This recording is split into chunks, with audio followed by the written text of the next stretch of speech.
কিছু নেই, কিন্তু আপনার আমল আছে, রূপরেখা ভালো নেই, আমল আছে, তার জন্য আপনি জান্নাতে যাবেন। প্রমাণ দিচ্ছে আপনাকে হাদিসে। হযরত বেলাল অত্যন্ত গরিব ছেলে, যখন অমুসলিম ছিল তখন গরিব মানুষ হয়ে উমাইয়া বিন খালফের বাড়িতে দাস হয়ে, গোলাম হয়ে, চাকর হয়ে খাটতো, কাজ করত। নবীর যখন আগমনের বার্তা শুনলেন, নবী এসে লা ইলাহা ইল্লাল্লাহ, আমি দুটা কাজ করে থাকি।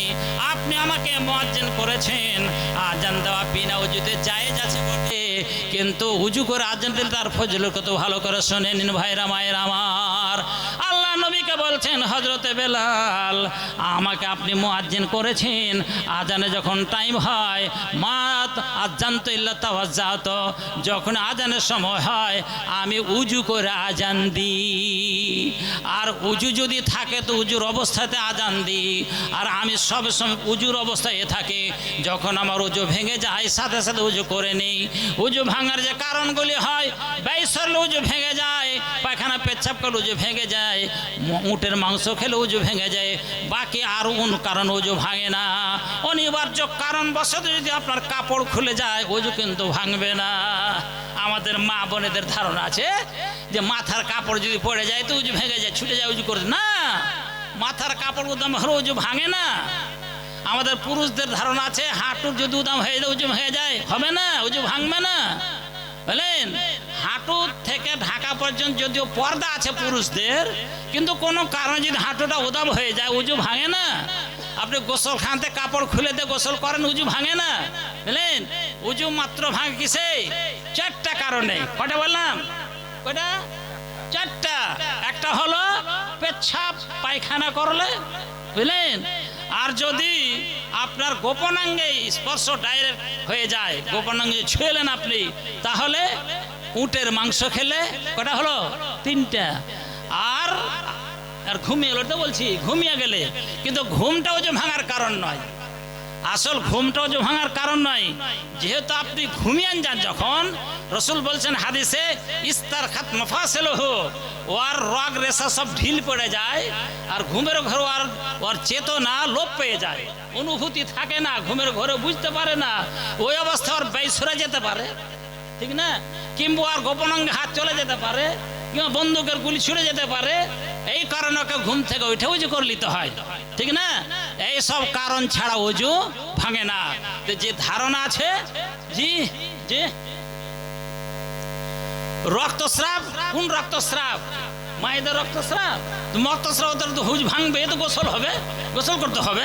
ওগুলার বক্ত হয় না, গেল বলতে হয়। রক্তস্রাব হলে এটা গোসল ফরজ হয়ে যায়, যেমন স্বামী স্ত্রীতে মিলন হলে গোসল ফরজ হয়, তো রক্তস্রাব হলে গোসল করে পাক হতে হয়, তারপর নামাজ পড়বে, হ্যাঁ না। আর গোসল করার পরে ওই গোপনাঙ্গে তুলা দিয়ে আপনার কি সেন ফেন আতর ফাতর লাগিয়ে দিতে হয়, যাতে মানে অরুচি ভাবটা দূর হয়ে যায়। হ্যাঁ, তো বিশেষ করে স্বামীর কাছে যেহেতু একটা দুর্গন্ধ আসতে পারে, সেই যে রসুল বলেছেন লজ্জার কোনো ব্যাপার নেই।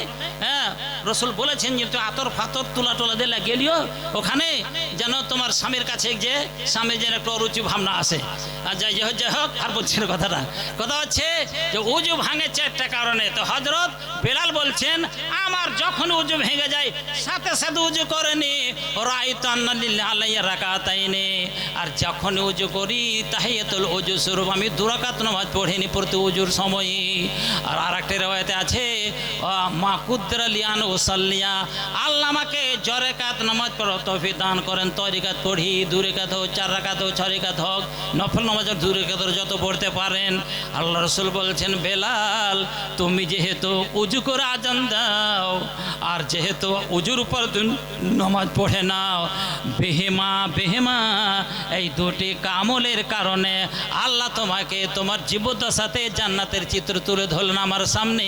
তার মানে তুমি মরার পরে জান্নাত তোমার জন্য অবধারিত। বলুন সুবহানাল্লাহ, নারে তাকবীর। বেলালের কোনো ধন ছিল না, জন ছিল না, টাকা করে ছিল না, দাসত্বগিরি করতেন, রূপরেখা ভালো ছিল না, দেখলেই যেন বনের পশু চমকে যায় তার চেহারাটা, এরকম নিম্ন কুশ্রী ছিল। কিন্তু আল্লাহ পাক নবী বলে দিয়েছে তোমার চেহারা রূপরেখা আল্লাহ পাক দেখবে না, তোমার আমল দেখবে, আমল দেখবে। কাজে যারা আমল করে না, আল্লাহ বলছেন ইন্নাল ইনসানা লাফি খুসরিন, সারা দুনিয়ার মানুষ ক্ষতিগ্রস্ত হয়ে আছে। কিন্তু যারা সৎ কাজ করে, আমল করে, তারাই হলো ভাগ্যবান, তারাই হলো লাভবান।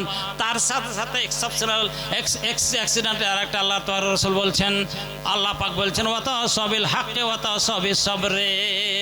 আমলের ভিতরে এটাও আছে বটে, যেমন ওই হাদিসে আছে যে আপনার সলাতের ভিতরে সবই চলে এলো, কিন্তু আসরকে বলল গুরুত্বপূর্ণ হিসাবে।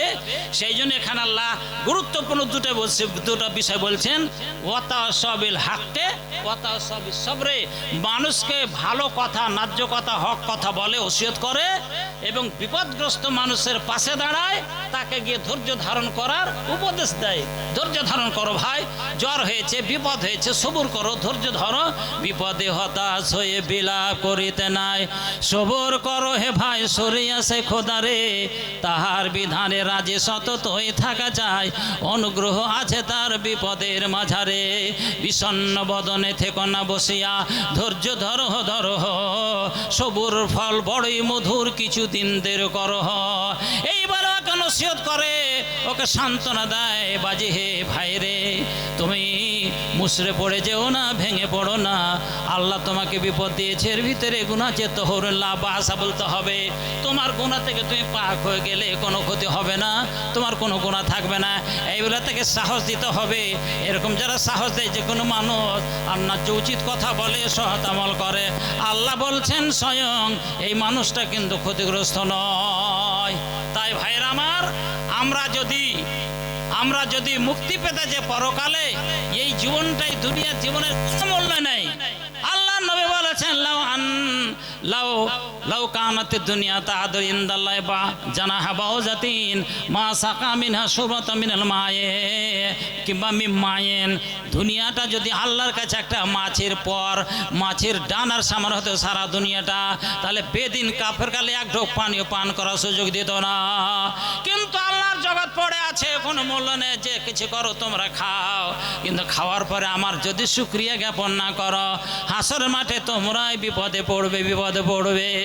সেই বিপদ সম্মুখীন অবস্থা থেকে বাঁচলে হলে ভাইরা আমার, নেকির কাজ করাছে, আমাদের বাঁচার কোনো উপায় নেই, বাঁচার কোনো উপায় নেই। তাই আসুন, বিভিন্ন জায়গাতে আল্লাহ যেখানে আমলও বলেছেন, সেখানে আমলের কথা বলেছেন। হ্যাঁ, আবার বলছি, চলে আসুন এদিকে, মেয়েদের জায়গা আছে তো, এদিকে চলে আসুন। একদম বিরাট মাশাআল্লাহ, বিরাট প্যান্ডেল রাখা হয়েছে। এখানে জনবসতি নেই নাকি, কি ব্যাপার? হ্যাঁ, কিন্তু এইসব আমাদের চোখে লাগে না। হাজার হাজার মানুষ থাকবে তো বলতে ভালো লাগে, কিন্তু আমাদের দায়িত্ব আছে বলছি। কিন্তু যদি শ্রোতাগণ মনোযোগ দিয়ে শুনে জমায়েত হয়, তাহলে বক্তার মনে উৎসাহ জাগবে, উদ্দীপনা জাগবে, স্প্রে এনার্জি জাগবে। যাই হোক, আমল আপনাদের সব কিছু, নামাজ, রোজা, হজ, যাকাত, দান, খায়রাত, পরোপকারিতা, মানবতা, সহনশীলতা, সব কিছু আমল। আমলের ভিতরে উল্লেখযোগ্য আমল হলো কি? আল্লাহর ঘর, মসজিদ নির্মাণ কল্পে সহযোগিতা করা। তাই আমার সভাপতি সাহেব ইঙ্গিত দিয়েছেন একটু কালেসরা দিয়ে, সেই জন্য আমি শুধু আপনাদের মনটাকে একটু প্রলুব্ধ করার জন্য, আপনার লোভ লালসা দেওয়ার জন্য আমি কথাগুলি বললাম, যে নেক আমল ছাড়া কোনো উপায় নেই। আর মসজিদ ঘর, আল্লাহর রসুল বলেছেন আহাব্বুল বিলাদ আল্লাহ রাজে মাসাজিদহা, পৃথিবীতে যত ঘর, বিল্ডিং, প্রাসাদ আছে, সবচাইতে আল্লাহর কাছে মহাব্বত, প্রিয়, ভালোবাসা জায়গা হলো কি? আল্লাহর ঘর। আল্লাহর ঘর মসজিদের কাজের জন্য আজকের জালসা। অতএব ভাইরা, বোনেরা, মায়েরা, সকলকে বলছি, আপনারা এই মসজিদের কাজ বাকিয়া করার জন্য যে টাকার দরকার আছে, আপনারা অন্তর খুলে মুক্ত হস্তে দান করুন এবং দেরি করবেন না। সাহাবীদের স্বভাব কি ছিল? যেমনি বলা তেমনি করা, যেমনি বলা তেমনি। রসুল বললেন সমবেত জনতাকে, গো এই কিছু লোক এসেছে, ওটা লম্বা হাদিসে মুসলিম শরীফে, এটা বলছি না, সময় নেই। রসুলের কাছে একটা দল আসলো মেহমান হিসাবে, ওদের খাবার পরার জন্য রসুলের কাছে কিছুই ছিল না। সাহাবারকে বললেন, বাবারে এরা এসেছে, এদের মেরা মেহমান, মেহমান নওয়াজি করা ইমানের পরিচয়। তো যার কাপড় ছিল না, ওদের খাবার ছিল না, তো তোমরা সব কিছু আনো, যার যতটা সংকলন হয়, জব থেকে, গম থেকে নিয়ে, মটর থেকে নিয়ে, খেজুর থেকে নিয়ে, লুঙ্গি, চাদর, যা কিছু হয় তোমরা এনে দাও। যেমনই বলা তেমনি করা। মুহূর্তের ভিতরে আল্লাহ রসুলের সাহাবীরা দানের পালা লাগিয়ে দিলেন। তাই ভাইরা আমার, আসুন আর দেরি নয়, আমার পিছনে বড় বক্তা আছেন, রাত হয়ে গেলে আর মানুষের শোনার এনার্জি খতম হয়ে যাবে, আর দেরি নয়, জি বেশি করে দেন। হ্যাঁ, মা বোনদের বলছি, মা বোনদের বলছি যে আপনারা একটু মেহরবানি করে আগিয়ে আসেন। এখানে প্রচুর জায়গা ফাঁকা আছে এবং ভালো জায়গায় খড় পাতা আছে কিনা, ভালো করে খড় পাতা আছে, আপনারা আসেন। খড় পাতা আছে, মা বোনে আপনাদের খুব সুন্দর আছে, দেন। দেখেন হাত ছোঁয়াতে যাবেন না, যার যাদের ক্ষমতা দান দিবেন ভাইরা, ঠকাঠকি করবেন। একটু আগিয়ে যান। মাশাআল্লাহ, জাযাকুমুল্লাহু খাইরাল জাযা ফিদ দুনিয়া ওয়াল আখিরাহ। 500 1000 করে দান হচ্ছে, আচ্ছা 5000 10,000 করে দিবেন, তো ভালো লাগবে। আসুন তাড়াতাড়ি আসুন ভাইরা, দেরি করেন না। ইমানের পরিচয় হয় যেমনই বলা তেমনি করা। জাযাকুমুল্লাহু খাইরাল জাযা ফিদ দুনিয়া ওয়াল আখিরাহ। আসুন 5000 10,000 করে দিতে হবে, তাহলে জালসা। দেখছেন না প্যান্ডেল কত সুন্দর চলছে, কতটি বক্তা রেখেছে, মাইক ভাড়া লাগবে, কত টাকা খরচ আছে, খরচের পরে এক্সেস টাকা যদি না হয় উল্লেখযোগ্য, তাহলে তো জালসা করে লাভ হলো না। হ্যাঁ, মেয়েদের পক্ষ থেকে সবাই মিলাইটি, হ্যাঁ কেহ কইলিয়েছে, সবাই দেয়নি। মায়েদের মহল থেকে 2500 টাকা এসছে, 2500 টাকা। মাশাআল্লাহ, জাযাকুমুল্লাহু খাইরাল জাযা ফিদ দুনিয়া ওয়াল আখিরাহ। আরেকজন 500 টাকা, আরেকজন 200 টাকা। আল্লাহ তুমি এদের দানকে সাদরে কবুল করো। আল্লাহুম্মা বারিক লাহুম ফীমা রাযাকতাহুম ওয়াগফির লাহুম ওয়ারহামহুম। আল্লাহুম্মা রযুকহুম রিজকান ওয়াসিআন হালালান তাইয়্যিবা। আসুন ভাইরা আমার, মায়েরা আমার, দেরি নয়। আল্লাহ পাক বলেন, সারিউ ইলা মাগফিরাতিম মির রাব্বিকুম ওয়া জান্নাতিন আরজুহাস সামাওয়াতু ওয়াল আরজু উইদ্দাত লিল মুত্তাকিন। ও ভাইরা আমার, জান্নাত পাওয়া যাবে মসজিদ নির্মাণ করে নামাজ পড়া দান করার বিনিময়ে। জান্নাত এত সুন্দর নিয়ামত, অকল্পনীয় অচিন্তনীয় নিয়ামতের মাঝে জান্নাত। এই জান্নাতে সুখ বিলাস করতে গেলে আপনাকে আসুন মুক্ত হস্তে দান করতে হবে। আসুন জাযাকুমুল্লাহু খাইরাল জাযা। মাশাআল্লাহ, 1000 টাকা 500 টাকা আমার ভাইয়েরা দিয়ে যাচ্ছে, যুবক ছেলেরা। আল্লাহ তুমি ছেলেদেরকে দিনদার বানায় দিও, 5 ওয়াক্ত নামাজ পড়া তৌফিক দান করিও। আল্লাহ তুমি ছেলেদের চরিত্র ভালো করে দিও। আল্লাহ এই সমস্ত যুবক ছেলেকে তুমি ভালো করে রাখো, তাদের জীবনে সুখ শান্তি দিও। 200-500 টাকা করে দান করছে, আল্লাহ এই ছোট্ট ছেলের হাতে এসেছে। আল্লাহ এই ছেলেকে তুমি দীর্ঘজীবী করিও। আল্লাহ ছেলের ভবিষ্যৎ উজ্জ্বল করে দাও, আদর্শবান ছেলে বানাই দিও। আমিন, আল্লাহুম্মা আমিন। আসুন, মেয়েদের কাছ থেকে আবার এলো 200-300 টাকা। আল্লাহ তুমি তাদের ইমান তুমি করে রাখো পাকা। ও আল্লাহ তুমি জান্নাতে দিও দেখা। হে আল্লাহ দয়াময়, তুমি আরহামুর রাহিমিন। এই শয়তান দুষ্ট বদমাশ খবিস মালাওয়ান মানুষকে দান করতে বাধা দিচ্ছে, কিন্তু মানুষেরা শয়তানকে লাত মেরে দিয়া এত মায়া মোহব্বত ভালোবাসা টাকা দান করেছেন। আল্লাহ এই টাকা তুমি সাদরে গ্রহণ করো। আল্লাহ তুমি এর বিনিময়ে তুমি জান্নাতে জায়গা দিও। জান্নাতে না জানি আমাদের ফায়দা ওঠার তৌফিক দান করিও।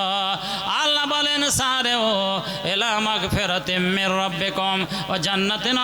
যে মেয়েদের পকেটে আবার 500 টাকা দেন মা বোনেরা। বললেন এই মসজিদ এটা কি সাদকায়ে জারিয়া হবে, মসজিদ 1-2 দিনের জন্য নয়। মসজিদ ইনশাআল্লাহ তা কিয়ামত চালু থাকবে। আর কট্টরপন্থী হিন্দুত্ববাদীরা মসজিদ একা করে দখল করছে, কিন্তু একদিন আবার মসজিদ মুসলমানদের হাতে আসবে। বুঝলেন? এই এখন দেখছেন ফেসবুকে দেখলাম জ্ঞানবাপী মসজিদ তো চলছে।